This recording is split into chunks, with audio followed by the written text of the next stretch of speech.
اسمها يا عم الفضايح، طليقة حسن شاكوش برشامة. طليقة حسن شاكوش بتقول على حسن شاكوش ان هو ايه بياخد برشامة بعد كوباية الشاي، وانا مركبه له طقم اسنان لوري.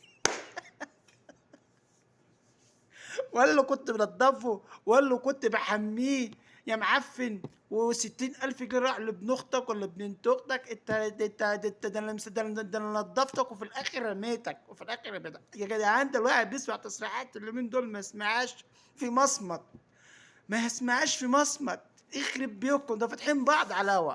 والتاني بيقول لي ايه؟ ده بيقول لي شيخ الحاره الصاب دوا مع الاخت التانيه بيقول لها ايه؟ بيقول له ده انا عليا حرام من دين. ده انا اخطفك. تخطف مين يا عم؟